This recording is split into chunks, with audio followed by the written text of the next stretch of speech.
Entre les communes de Bantelu et Pontoise, la ligne 95-23 dessert de belles adresses que nous avons dénichées pour vous, en route à bord de notre Culturebus.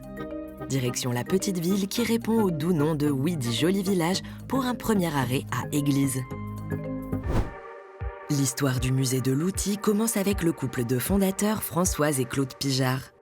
Carrossier avant de devenir forgeron, ils s'installent alors dans la ferme familiale. Au fur et à mesure du temps, ils collectent différents outils afin d'en comprendre les techniques de fabrication. C'est en 1977 que le musée verra le jour, notamment dans l'ancienne forge, où l'on retrouve des enclumes, haches ou encore fer à gaufre. Ce ne sont pas moins de 1500 outils artisanaux qui sont présentés ici.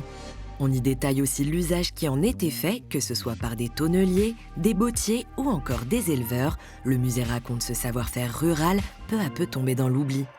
Passage par l'Éden de Claude Pijard, un espace inspiré des jardins de Curé où l'on retrouve rosiers et plantes médicinales. Et en parlant nature, remontez à bord du 95-23 qui roule actuellement vers la commune de Téméricourt. C'est à l'arrêt Pont-au-Bois que se trouve notre prochaine adresse. Au cœur du Vexin français se trouve le château de Téméricourt et surtout son parc. La bâtisse aurait probablement été construite au XVe siècle par Philippe de Téméricourt. Elle abrite aujourd'hui la maison du parc du Vexin français, ainsi qu'un musée dédié à ce territoire qui s'étend sur le Val d'Oise et les Yvelines. Son parc à l'anglaise est quant à lui classé depuis 1995.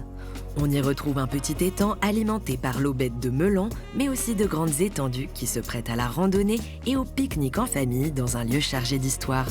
En effet, la création de la région remonte à 911. Le territoire est alors scindé en deux par un traité donnant naissance au Vexin normand à l'ouest et au Vexin français à l'est. Si vous avez pu profiter du grand air, notre prochaine adresse va vous plonger dans les profondeurs de la terre. Descendez à Gare de Pontoise Camp-Robert. C'est ici que se trouve un dédale atypique qui lézarde près des 2/3 de la ville, les souterrains de Pontoise. Son centre historique est construit sur un plateau et c'est notamment durant le Moyen-Âge que les habitants extrairont la roche calcaire pour bâtir et étendre la commune, créant ainsi le patrimoine souterrain. Exploitées jusqu'au XVIe siècle, ces caves servaient aussi bien de lieu de stockage de denrées comme les céréales, épices ou vins que de refuge pour les populations lors des sièges et affrontements comme durant la Seconde Guerre mondiale. À ce jour, ce sont 900 cavités qui sont recensées sur près de 20% du territoire. Un sacré gruyère historique orné de voûtes qui mérite le coup d'œil. Notre voyage entre les territoires du Val d'Oise s'achève. Il est temps de quitter le bus 95-23. Terminus, tout le monde descend. Espèce.